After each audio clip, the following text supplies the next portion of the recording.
This is the Let Us Interrupt You Sports Flash here on Wednesday, August 3rd, 2022. I do have some more sports news. It happened right after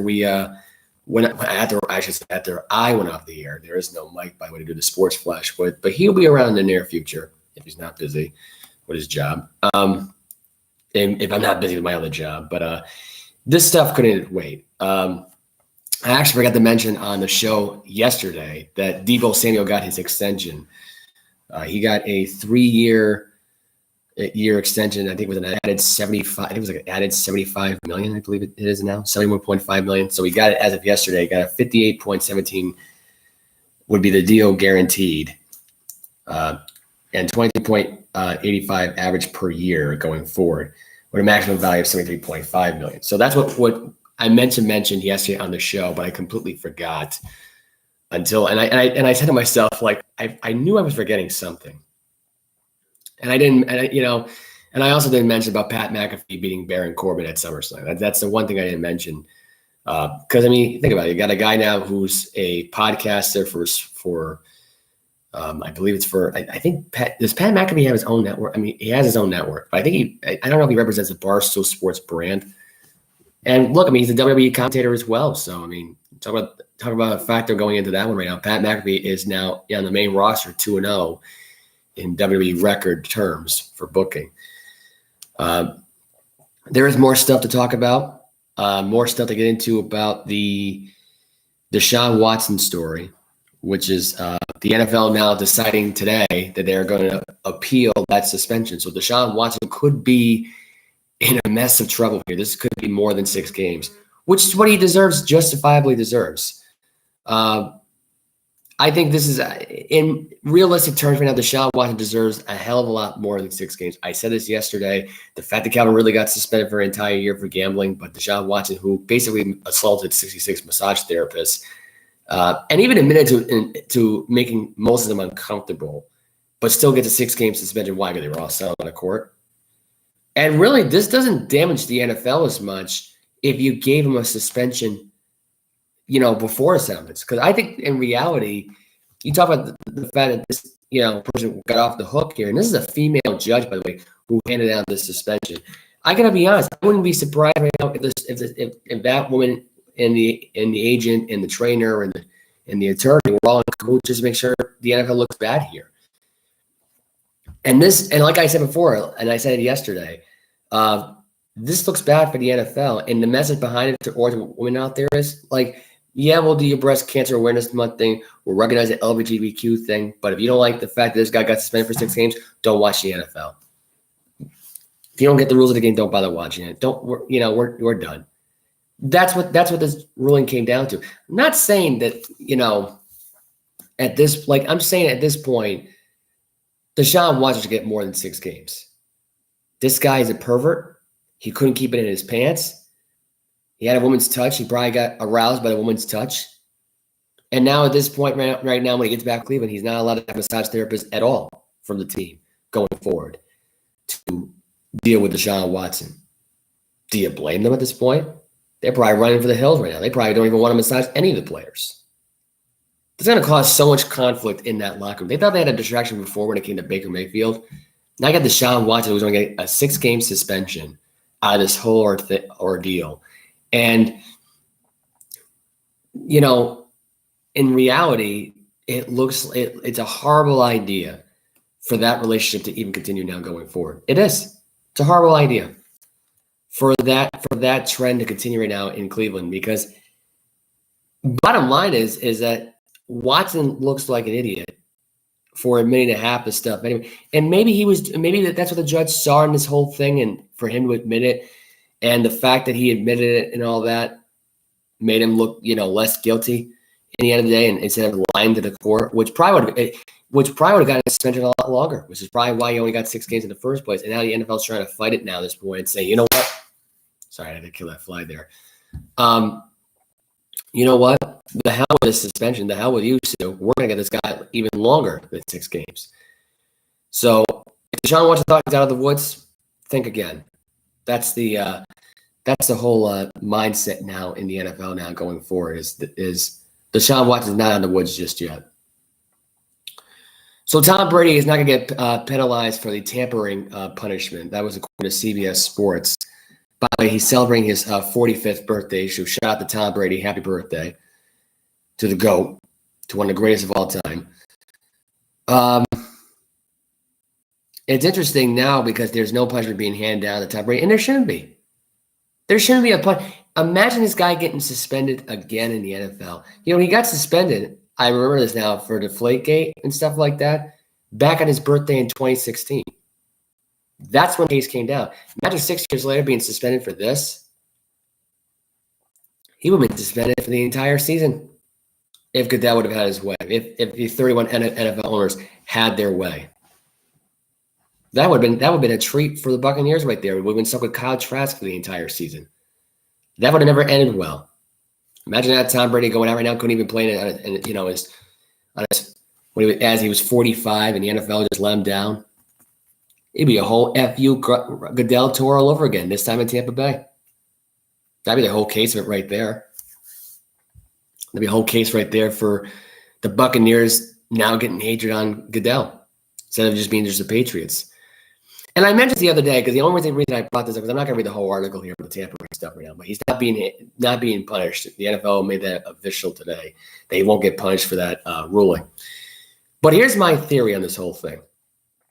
Okay, so I want to say right now that Bill probably knew about this phone call, because how would he not? I mean, he's a GM at this point. Now, it was Stephen Ross and the other GM and the CEO for the Dolphins who basically were on a conference call with Tom Brady at the time in 2019. This is what I'm thinking right now in my head. That he had enough respect enough to let Bill know that, hey, the Dolphins want me to do this executive role thing. Because they probably were reaching out like after the offseason right now. And he probably was going to tell Robert Kraft, but the Dolphins called him right away before Kraft could even get before Brady could even get to Kraft. So my theory is that Kraft overheard the phone call. Belichick, knew this call was coming. He probably wanted to let him know that, hey, listen, I might think about taking this executive role, but I don't think I'm going to take it. But I think what happened is that Brady had second thoughts, wasn't really that sure about it. Maybe Kraft didn't think he was that committed to the team in the first place. And when that whole offseason happened, when Brady had the torn MCL and he was playing around with it and he only had 23, 24 touchdowns that season and there was no Gronk there, Kraft and Belichick thought in their mind that, hey, you got distracted because of this, not having Gronk around, not having your buddy around, your Facebook thing, the TB12 thing, the Guerrero thing, and now this Dolphin executive role, we can't handle this, okay? So you have to go. I'm sorry, but you can't retire with us right now. We're not going to give you an extension. You didn't earn the incentives. You didn't win a playoff game. It's just that simple. It ain't going to work out. Sorry. Nothing personal. It's just business. That's how I think Kraft addressed this whole thing. Because I don't think I think Kraft didn't care about the whole Alex Guerrero thing. I think it was more Bill more than anything else. But let's put this in perspective for a second. Let's put this in perspective for a minute. So the whole plan was, at that time, was for Brady to come in as an executive. The Dolphins were still going to tank, by the way, just FYI. They were still going to tank at this point. They were still going to tank and get Tua in the first pick of the first round, which, by the way, they probably weren't even going to get the guy because Tua just came off a hip surgery right before that draft even became a thing, right before the 2019 college football season even happened. So think about that for a minute. This is a guy who didn't play in a bowl game that he was supposed to play into. And let's be honest right now, if he would have played in that bowl game and the Dolphins still went 5-11 that year and they had Tom Brady as an executive, you know what would have happened in that season? They would have fired their prospect team. They would have fired the GM that season. They probably would have fired Brady on purpose, just to spite Brady, just to spite the Patriots, just to spite their own team. Because they couldn't get Tua Tagovailoa because he wasn't the first pick in the first round. They would have gotten Joe Burrow. That would have been one hell of a story. Joe Burrow would have built a dynasty in the Miami Dolphin franchise. Tua is never going to do it. And you know what Tyreek Hill would have done if he would have saw Joe Burrow being there? and he couldn't get a contract extension with the Dolphins. I mean, with the Bengals. Sorry, the Kansas City Chiefs. If you want to get an extension with either one of those teams, he would have gone to Miami and could have played with Joe Burrow. You could have had Jamar Chase, and you could have had Waddle. That team would have started a freaking growth in their franchise. They would have started a dynasty. They would have started to get relevant again. They would have been winning the AFC East every year. That would have been the story right there. In reality, I think Kraft and Belichick. Belichick just couldn't give him the contract extension. Kraft just stood there like a doofus, agreeing with everything that Bill said. Because Bill was not wrong. He didn't really earn any incentives that year. They didn't win a playoff game that year, and he didn't perform well that year. He had a torn MCL. Did not play that great. Ironically, though, he played better that year with Gronk and Godwin and Evans, though. So I don't know how true that MCL tear was. I mean, Brady did play hurt that year, but was it really that torn at that point? Or did it get worse over time where it got torn the following year when he was with Tampa Bay? We don't know. But Brady not getting punished here to me is actually a good call. Because I don't think he wanted to go play with the Miami Dolphins. I don't think he wanted to become an executive there and spike Kraft. I don't think he really wanted to do it. Now, if Kraft was there long enough to hear that phone call conversation, have his agent around, have Alex Guerrero around, probably start doing it by himself, that would have kept Brady in Tampa. That would have kept Brady in New England. That's what it would have done. It would have kept Tom Brady in New England. Because Kraft would have been like, Tom's not interested. If you want to speak to him to yourself. Here you go. Here's Brady. That would happen. All this faux pas, and think about this one for a minute, the whole shebang of it. The TB12 thing, whenever it came out, right? Because that came out, what, in 2019, I think that one came out, right after the Super Bowl. Right after the Super Bowl 53, when they won it. Think about the logic and what was put behind that whole thing. And Brady didn't even win an MVP that year. I think Edelman did in that Super Bowl 53 against the Rams. So I'm just saying, Brady would have stayed in Tampa, would have stayed in New England if that was the case. That's what he would have done. Anyway, it's kind of hard to believe at this point that actually that wasn't even the biggest story on the day for the NFL after yesterday. Because I got some stuff that was breaking rather. I went off the air here, which was a lot of ACL tears. We'll say that. The Broncos rookie running back got an ACL tear, I believe. He's done for the year. Tim Patrick got an ACL tear, done for the year. It's sad really to hear about all these ACL injuries. You got 49ers veteran who suffered an injury during training camp. It was defensive lineman Maurice Hunt. He suffered a season-ending injury. It was according to the Athlon Sports page. So that's that page. Let's see. Is there anything else I got to talk about here? And there definitely is more. Of course it is. We gotta get on this. So we gotta get on the LIV Golf lawsuit, which happened. Actually, before I get into that, there's more NFL news today right now. Quavon Baker was suspended for 6 games today from the Saints organization. This is according to a newspaper now for violating the drug policy. That came out. Actually, that came out also on Sports Illustrated by Wilton Jackson too. So that's that. Before I get into the LIV Golf lawsuit, let me just bring this up for a minute. This happened at CBS Sports as of yesterday. This also happened right after I went off the air on my podcast. So bear with me here. Magic Johnson said he's going to call for Bill Russell's number 6, currently worn by LeBron James, to be retired across the NBA. My opinion is this. I think Bill Russell's jersey should be retired at this point. This is a pioneer in the game of basketball, a legend, the toughest big man there is possible, the most unstoppable big man during that era in the NBA. And I got to be honest, 11-time NBA champion, 5-time NBA MVP, 12-time NBA All-Star, 3-time All-NBA team, 4-time NBA rebound champion, an NBA anniversary team, 25th, 35th, 50th, and now 75th. So he was on the 5-time anniversary list. That's a career accolades. 11 titles, 12 NBA finals appearances, so many games. It just, to have that much accomplished in your career, it's remarkable. And I think Bill Russell should have his jersey retired. I think he should. Why should LeBron James wear number 6 anyway? I'm just curious. Let me think about this for a minute. 70 NBA games, 1,718 rebounds, 3,185 minutes. That's the rest of the stats I missed right now. I couldn't get it off the thing there. But I think this is one of the best decisions the NBA could make right now. And the fact Magic Johnson's getting the key on it, I knew he was going to get his 2 cents in there. I knew this would be his idea because he's that remarkable. He respects the Celtics enough. He may not like those Celtics because he's a Laker guy and he hates the Celtics because he was always having to battle them in the NBA Finals and losing to them. I mean, he guys went against them, but he always lost to them too. So it's not like he was tit for tat here. But you could argue now that Magic Johnson making the call here and putting his take in the whole thing. My take is Bill Russell should get his jersey retired. It makes sense here.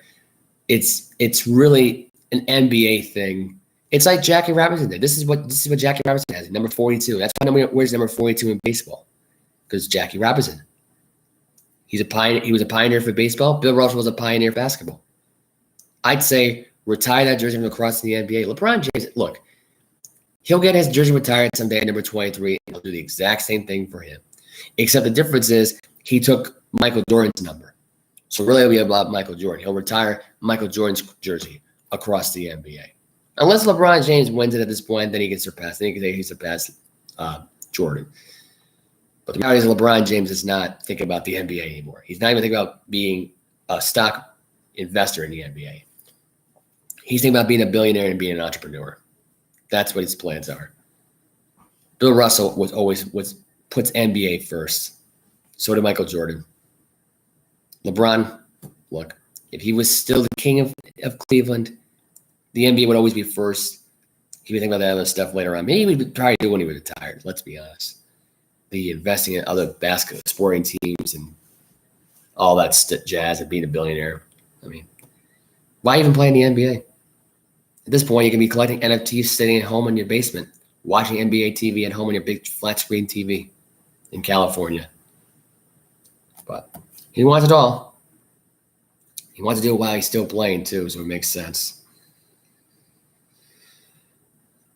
All right, so the LIV Golf lawsuit came into play, and this happened as of today. This was reported. This is according to Bleacher Report. Phil Mickelson, Bryce DeChambeau, among 8 other LIV Golf or former PGA golfers, to file an antitrust lawsuit versus the PGA Tour. This is according to Scott Polak on his Twitter. This is what he wrote on a Bleacher Report page as well. Phil Mickelson and Bryce DeChambeau are among the 11 golfers on the LIV Golf circuit who reportedly filed an antitrust lawsuit against the PGA Tour on Wednesday, per Luis Rondowski and Andrew Beaton of the Wall Street Journal. Taylor Gotch, Hutchins Swartford, Matt Jones, Ian Poulter, Abraham Answer, Carlos Ortiz, Pat Perez, Jason Korek, and Pete Earlin were the other golfers attached to the lawsuit. The golfers on the Saudi Arabia backed the circuit are challenging the PGA Tour's decision to suspend them from participating in LIV events. The tour's conduct serves no purpose other than to cause harm to players and foreclose the entry of the first meaningful competitive threats the tour has faced in decades, the motion says. That's all this really is, really. As part of the lawsuit, Gotch, Swartford, and Jones are looking for a temporary restraining order that would allow them to play in the PGA Tour's FedEx Cup playoffs. They each accumulated enough points to qualify for the 125 play field prior to joining LIV, but the PGA Tour said they cannot compete. You know, if the PGA Tour always wants to cover their ass in the media and say they're not afraid of the LIV, and in reality they are. In reality of it is right now, it kind of sucks because the PGA Tour is winning. So why the hell would you suspend these guys anyway? And you know, you're almost admitting to the fact right now that you suck at golf, suck at selling tickets for PGA Tour, suck at advertising for PGA Tour. That's what this tells me here, is that you suck at these things. And you're afraid of this one little bit of competition and say, you know what, you know, these guys are, still contract the PGA Tour. They can't compete with the LIV. It's not right, blah, blah, blah. That's their response to the whole thing. This is what PGA Tour Commissioner Jay Monahan responded to the lawsuit. This is a memo saying today. I can get a good look at this right now. If it will show me here. Memo from a PGA Tour commissioner to players in response to an antitrust lawsuit that was filed Wednesday in California. With just days until the start of the FedEx Cup playoffs, 11 of your former colleagues have filed a lawsuit against the PGA Tour. They get a list of names. We've been preparing to protect our membership and contest with the latest attempts to disrupt our suspended players, who are now Saudi Golf League employees, have walked away from the tour. Here's the thing. I'm going to stop the lawsuit right there because I'm not going to read the whole thing. It's pretty damn long. Did they ever revoke their memberships from the PGA Tour? Did they ever say they're going to quit the PGA Tour? No. You get these reports of them leaving the tour, but here's the thing. These guys are representing a different country and playing for money. Look, 9/11 happened because of two people who represented the 9/11 stuff, with Osama bin Laden and Saddam Hussein. I understand that. Okay, it's gotten to that point. Okay, it's gotten to the point in politics, it's gotten to that point to everything. But when you think about this for a minute, why wouldn't they just if they want to golf in their own time, on their own dime here, and make more money while making the PGA Tour partner up with them? Look, I mean, we don't really know if the LIV is really a competition. I've heard so far it sucked. I got to be honest. I haven't covered one thing about it. I've heard it was terrible. I've heard most of the players there are old. I heard most of the players there don't do well. They're just as bad as they were on the PGA Tour. So what's the difference? What's the difference in this whole thing? I really want to know the answer to this whole thing. Is there really a war going on with the PGA Tour right now? Or is Jay Monahan being such a dick right now about the whole scenario right now at this point that he's saying that they're trying to take more money from the PGA? I think it's the fact of the matter is you got a commissioner who's just trying to be cheap. Who's trying to be cheap in this whole thing. And I got to be honest, I think playing a different league kind of makes you lead the PGA Tour because, let's be honest, at this point, it's not like they're not employees anymore. You're suspended. It's not like you fired them from the PGA Tour. You didn't ban these people. But the fact the LIV events that are happening right now and they're trying to plan a lawsuit at this point, the players who by the way are still contracted with the PGA Tour. It's not like it says they can't compete anywhere else and play golf. They're really representing the LIV or representing the PGA at this point by going to the LIV.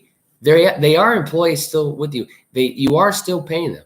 Yes, they're paying them at the same time, but I just look at this, I think to myself, if it's more of an opportunity for them to make more money while being a star in your own league, it's fine. It's fine. We don't have to go out on a limb here for these stories. We don't have to go crazy about this whole scenario. The PGA Tour needs to calm down. They're not losing viewership over this. Look, the LIV right now is not getting a lot of viewership when it comes to golf. It's not, because nobody cares. Nobody's interested in watching the LIV. Hell, people sometimes don't even want to watch the PGA. That one for me. People don't want to play golf. They don't want to be a part of golf. You want to know why? They're all lazy. They all want to stay at home and collect stock market, Bitcoin stuff, Venmo stuff. They don't ever want to go. They don't even want to watch TV. I don't even know what these people do for fun. I golf. I watch TV. I watch cable TV.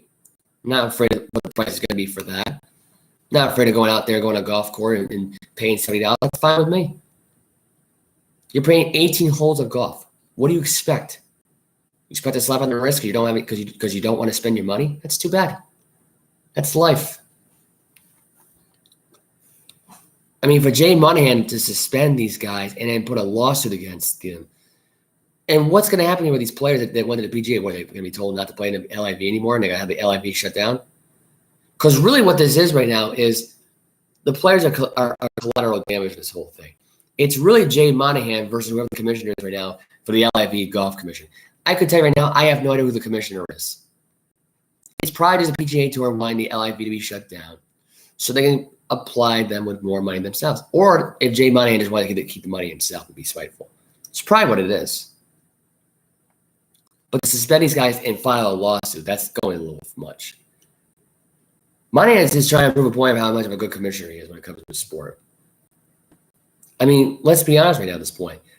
The only great commissioner right now is Gary Bettman for the NHL. That's the only great commissioner. Jay Monahan, I think, is a little harsh towards his golf community. I'm just saying.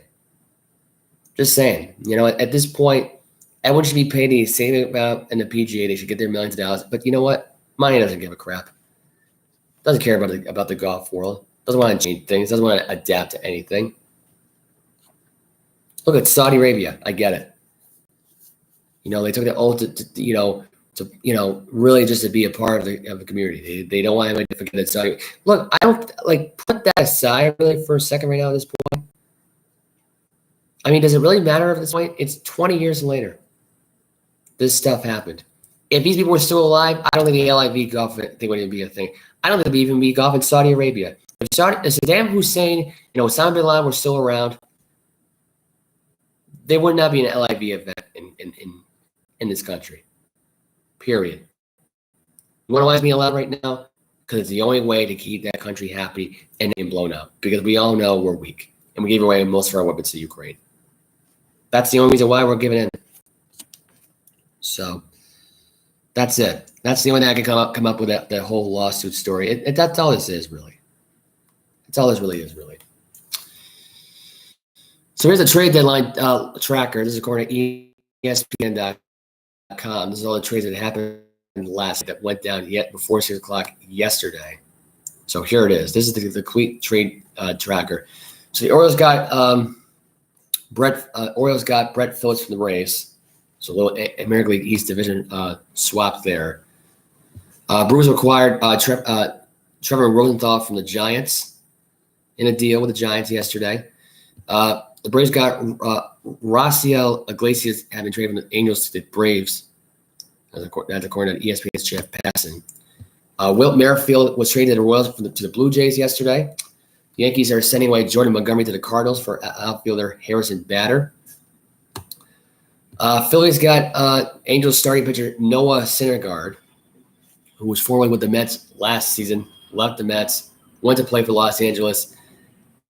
Ironically, he was going to do a 2 or 3 year deal with apparently Syndergaard wanted out of Los Angeles, the toxicity between Mike Trout, Ohtani, the fact that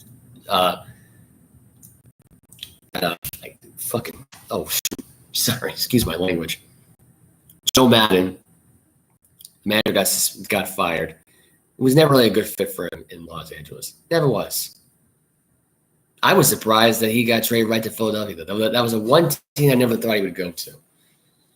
But it does spark things up for Noah Syndergaard return to New York. That's kind of a possibility now as a member of the Philadelphia Phillies. I don't understand how that's going to turn out. Another division rival swap here. The Twins acquired left-handed pitcher Michael Fulmer from the Tigers. The Mariners announced they have acquired Jake Lamb from the Dodgers for a player to be named later for cash considerations. Darren Ruff from the Giants got sent over to the Mets in exchange for infielder J.D. Davis and 3 pitching prospects. Juan Soto and Josh Bell obviously went to the Padres yesterday, as well as Brandon Drury. Twins got Tyler Mahle yesterday. I think I may have mentioned this yesterday, but for anybody out there who didn't watch the show yesterday, here it is. Phillies upgrading bullpen and deal with the Cubs. Phillies acquired right-hander David Robinson for the Chicago Cubs and outfielder Brandon Marsh from the Los Angeles Angels. Red Sox took Eric Hosmer contract from that would have gone to San Diego, now with the Red Sox. So nice swoop in this whole thing. $44 million are remaining on Hosmer's contract, according to some sources. Dodgers got Joey Gallo from the Yankees. And the blockbuster trade yesterday, the Blue Jays and Marlins had a trade yesterday for Jordan Grosjean. Jorge Lopez, the closer from the Orioles, got traded to the Minnesota Twins. Jake Odorizzi went from the Houston Astros to the Atlanta Braves for relief pitcher Will Smith. Brewers got some bullpen up with relief pitcher Matt Bush heading to Milwaukee, while infielder Mark Matz and pitcher Antoine Kelly are on their way to Texas. Sources confirmed that, according to Jeff Passan from ESPN. Cardinals add a rotation with Jose Quinton acquisition. The Cardinals have now got him now from the Pittsburgh Pirates. Reds have got Tommy Pham yesterday, the outfielder. Astros get Christian Vasquez in a trade. Yankees get Frankie Montes from Oakland. And Padres land Josh Hader. And they got rid of Taylor Rogers, their closer at this point. So they got and also got rid of their left-handed pitcher for prospect Robert Glazer. Astros added Trey Mancini in a trade with the Orioles. Yankees add some bullpen help from the Cubs, getting Scott Efros in exchange for minor league right-hander Hayden. There are a lot of trades that happened yesterday. Daniel Vogelbach went from the Mets to the Pirates to the Mets. Carlos Santana went from the Royals to the Mariners. Let's see. Yankees acquired Andrew Benintendi, which already happened like a week ago, and Naked went to the Mets a week ago and after the trade from the Reds. And Luis Castillo, by the way, who's actually doing really well today for the Mariners against the Yankees today, is now a Seattle Mariner after being with the Reds for a while. So that is your MLB trade deadline. As far as scores go, and we're actually right here right now, so I might as well give you the scores right here. Red Sox, by the way, took the first two games in the series against the Astros, by the way, in Houston. Very strange how they took that series up to this point. Because I think the series ends today. If I'm not mistaken right now, I'm pretty sure it ends today with the Houston Astros. And right now, currently, the Astros are up 6-0 right now over the Red Sox. They won 3-2 Monday, the Red Sox, and they won 2-1 last night in Houston. So it was Cutter Crawford last night, who went 6 innings last night, had 7 strikeouts, 1 hit, 1 walk, 1 earned run, a few base hits there and there. Pretty average night, but was able to get the job done. So far, the Red Sox are down 6-0. The Orioles and Rangers are tied at 1-1. The White Sox are beating the Royals 4-0. Nationals are on right now. They're in the bottom of the first inning with no score. Nationals are threatening with 2 runners on base with nobody out. Reds, Marlins are on tonight. Brewers, Pirates, Athletics, Angels, Rockies, Padres, Dodgers, Giants are on tonight. Rays beat the Blue Jays earlier today, 3-2. Phillies beat the Braves today, 3-1. Mariners beat the Yankees today, 7-3. Garrett Cole did not have a good first inning. Allowed 6 runs in the first inning in that contest. Guardians beat the Diamondbacks today, 7-4. I believe the Diamondbacks haven't swept. I believe the Diamondbacks were swept in the series, if I'm not mistaken, right now against the against the Guardians. Guardians are now 54-50 on the season, and the Twins beat the Tigers today, 4-1. Guardians, by the way, only a game back of the Twins, so it looks like Cleveland is not out of it just yet per se. So we'll see what happens now going forward with the rest of the American League Central. Here's my prediction on this whole thing, and I will say this right now. I think the Cleveland Guardians do catch up with the Twins here, and I think they take first place. At this point, the Twins are starting to slide down a little bit. They're not really the same team, and I think we're gonna get to see a Cleveland Guardian Houston National ALDS round. I think we're gonna see this year. I don't know what it is. I just have that funny feeling. I meant to bring this up yesterday during the White Sox game yesterday. Tony La Russa fell asleep in the bottom of the first inning of that game. So that was a report on Black and White Sports, the podcast yesterday. Was just taking a little snoozer yesterday during the Chicago White Sox game. Just wanted to clear that up for a minute. Paige Beckers, who was part of the UConn basketball women's team this year, tore her ACL. She's done for the year. I don't know if I mentioned this yet already on the show, but if I did, I'm mentioning it again. So that's that.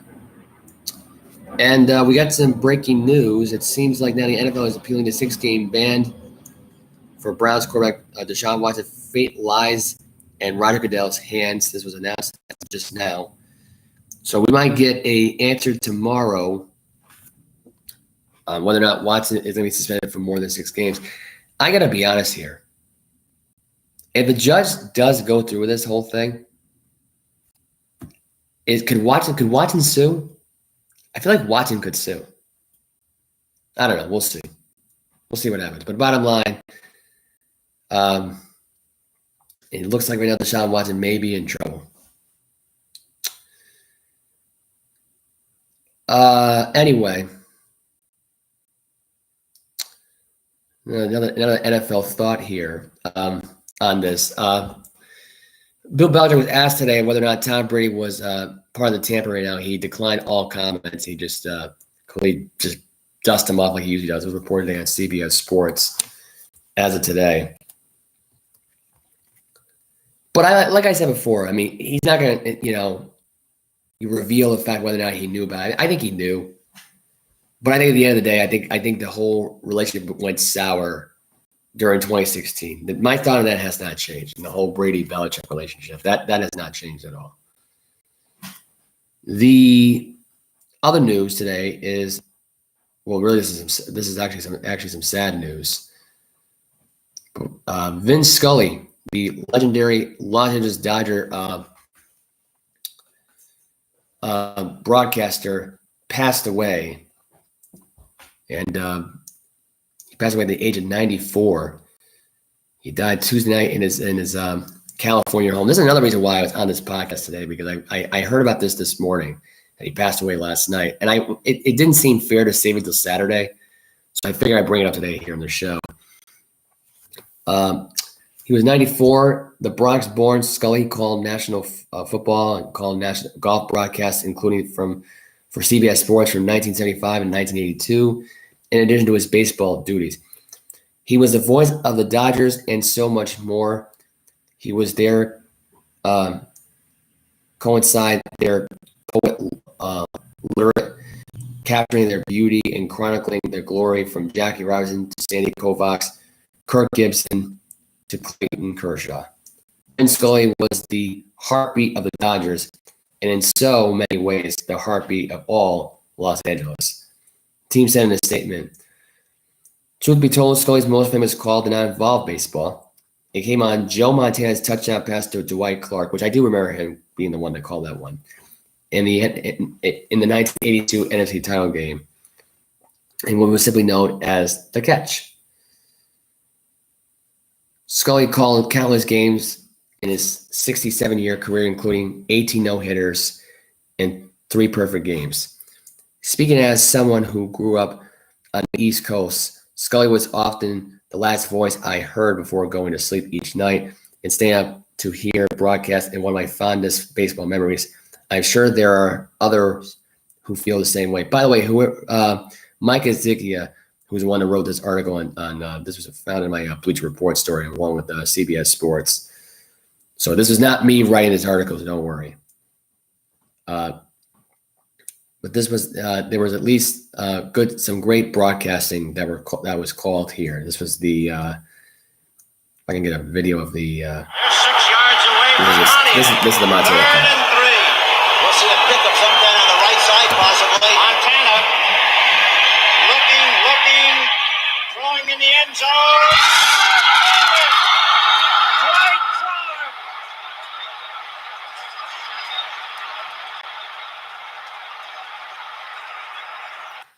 That was in the 1982 the catch game where the 49ers beat the Dallas Cowboys to advance to the Super Bowl.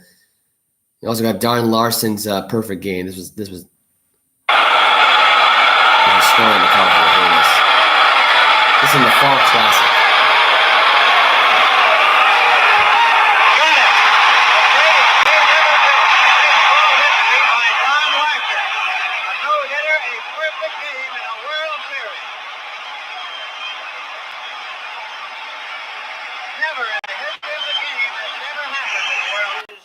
Sensational career as Sandy Koufax walked out to the mound to pitch a fateful ninth where he turned in a no-hitter. But tonight, September the 9th, 1965, he made the toughest walk of his career, I'm sure, because through 8 innings, he has pitched a perfect game. He has struck out 11. He has retired 24 consecutive batters. And the first man he will look at is catcher Chris Cruz, big right-hand hitter. Fly to center, grounded to short. Oh, Dick Tracewski is now at second base, and Koufax ready and delivers. Curve ball for a strike.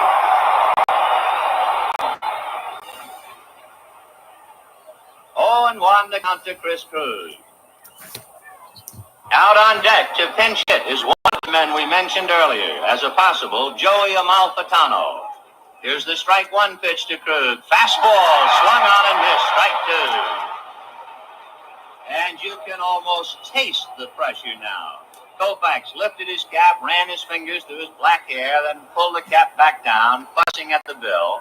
Cruz must feel it too as he backs out, heaved a sigh, took off his helmet, put it back on, and steps back up to the plate. Tracewski. Download the Domino's. I don't know what happened there.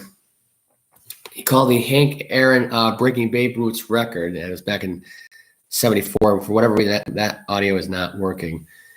You got it, and this is my favorite one right here. This actually may be one of my top favorite ones right now. Is when he called the Kirk. I think was this the Kirk Gibson home run? It was. So this is it right here.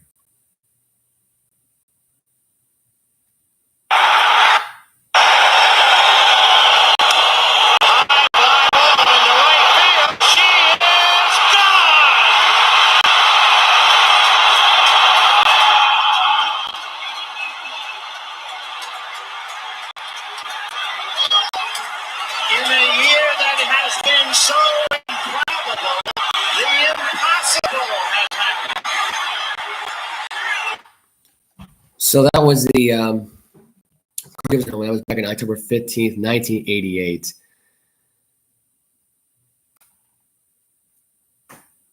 So this is the one right here. This is another classic right here. This was from October 5th, 1986. And everybody knows about Bill Butler, right? Here we go.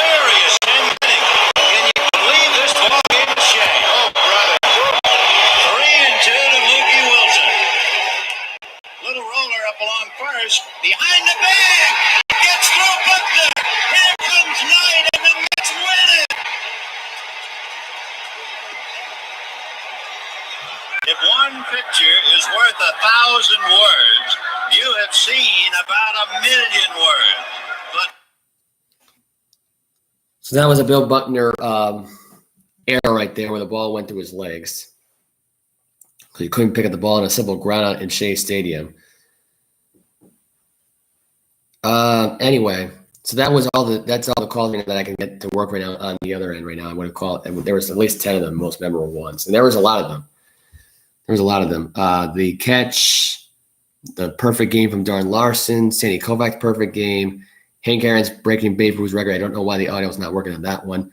The Bill Buckner era, Kirk Gibson's home run, the Joe Carter home run, which was the Phillies Blue Jays World Series, where the Blue Jays won in '93.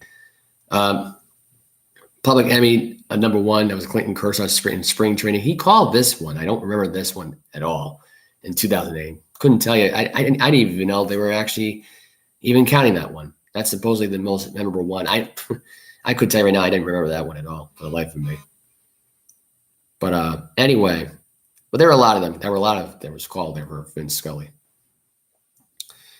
Before I get off the air right now, I just got to get some more NFL news out of the way right now. And, well, here's the reality. Marquise Brown was arrested as of today, was charged with criminal speeding. This was, according to Bleacher Report, Wednesday morning in Arizona. He was arrested for criminal speeding. So we'll figure out from there what the heck that means for the Cardinals. This means now more trouble. First, no DeAndre Hopkins, and possibly no Marquise Brown. So it doesn't look good for Kyler Murray at this point. I mean, the Cardinals kind of look stupid now at this point anyway, not knowing now that without your two best wide receivers now, possibly now for the foreseeable future. And you got Kyler Murray at this point who got a 5-year, $230 million deal. So that's dumb. And finally, Cowboys signed 4-time Pro Bowler linebacker Anthony Barr, who spent the first 8 seasons with the Minnesota Vikings. This just happened as of just now. So that's your breaking news right there. And that's it. We are all out of time here. This is the Let Us Interrupt You Sports Flash. This is what I'm going to call it from now on. I'm not going to call it the sound off. I'm not going to call it the sounding off. It's going to be called a Sports Flash now going forward. I just added that in there just now. So just hit the like button, subscribe if you like this video. It helped the video out a lot. It would help me out a lot too and for this YouTube program. I will be back here for episode 67 on Saturday. Not sure what the heck we're going to cover yet at this point because, well, I just gave away 45 minutes of the episode that would have happened if I would have covered all this on Saturday. It's probably a good thing now if I let this all out today. Our social media is in the description. Not in this video, but watch the other video. Look out for that one because it might have the description in there. For whatever reason, I couldn't get it on the description page for the right of the episode for whatever reason, which is not working. So yeah, but you know the new thing. If you haven't heard yet, my Instagram did get hacked. The new account is Joe Alva Boston Sports. My Instagram got hacked for the third time, so it's been a rough one this week for me. I was lucky enough to get at least 46 minutes of content in there today. So you can follow me on Bleacher Report, Instagram, Facebook, Snapchat, TikTok, which I don't use. But if you want to follow me there, if you want to, send me, follow me on that, so you can go ahead. I may not use it. I may use it. I don't even know. I was thinking about actually using it the other day for that tortilla challenge that was going on out there. But I never really had time to actually set a plan of to actually do it. So, yeah. So I will probably post a TikTok video. Who knows? Maybe I will do a podcast one day via TikTok. Maybe that will happen. Who knows? Until then, see you all Saturday. Have a good night.